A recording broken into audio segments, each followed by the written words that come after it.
ప్రతి విద్యార్థి పాఠశాలకు క్రమం తప్పకుండా హాజరై బాగా చదువుకోవాలని సిటీ ఎమ్మెల్యే ఆదిరెడ్డి శ్రీనివాస్ అన్నారు. రాజమహేంద్రవరం 50వ వార్డులో లాల చెరువు ఉన్నత పాఠశాలలో అర్బన్ విద్యాశాఖ ఆధ్వర్యంలో నిర్వహించిన స్టూడెంట్స్ కిట్స్ పంపిణీ కార్యక్రమంలో ఆదిరెడ్డి శ్రీనివాస్ ముఖ్య అతిథిగా పాల్గొన్నారు. ఈ సందర్భంగా శాసనసభ్యులు ఆదిరెడ్డి శ్రీనివాస్ మాట్లాడుతూ విద్యతోనే మనం భవిష్యత్తుకు లక్ష్యాలను సాధించుకోగలమని, తద్వారా సమాజంలో ఉన్నతమైన స్థానంలో నిలిచేందుకు విద్య ఎంతో తోడ్పాటుని అందిస్తుందన్నారు. చదువు అభివృద్ధికి సూచకమని, సమాజంలో ఏ ప్రాంతానికి వెళ్ళినా వారి అభిప్రాయాన్ని, భావాల్ని అర్థం చేసుకుని వ్యక్తిగత ఎదుగుదలకు చదువు ఎంతో తోడ్పాటును అందిస్తుందన్నారు. గత ప్రభుత్వంలో చదువుతున్న విద్యార్థి ఇంటికి ఒక్కరికి అమ్మఒడి సొమ్ము ఇచ్చేవారని, నేడు కూటమి ప్రభుత్వం అమ్మకు వందనం కార్యక్రమం ద్వారా ఇంట్లో చదువుతున్న పిల్లలందరికీ తమ తల్లుల ఖాతాల్లో సొమ్ము జమ చేయడం జరుగుతుందని తెలిపారు.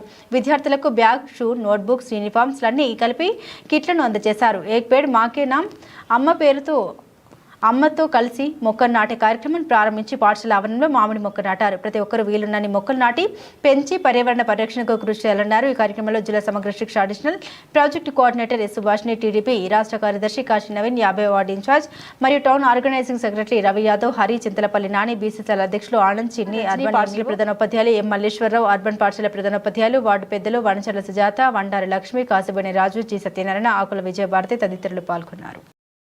పిల్లలు బాగా చదువుకోవాలి. చదువు ద్వారానే మీరు సమాజంలో ఏదైనా సాధించగలుగుతారు.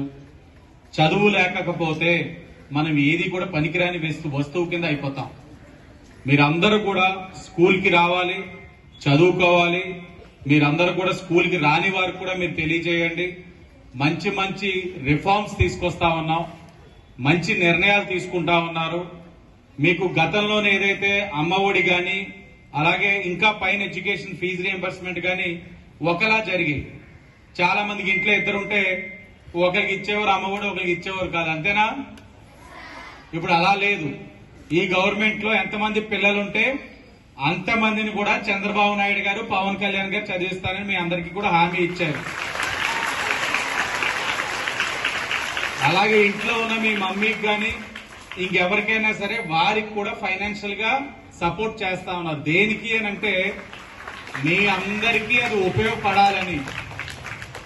ఇక్కడ ఇచ్చే బుక్స్ వీటితో నీకు సరిపోదు, ఇంకా నీకు చాలా చదవాలి అంటే నీకు ఫైనాన్షియల్ గా సపోర్ట్ కావాలి.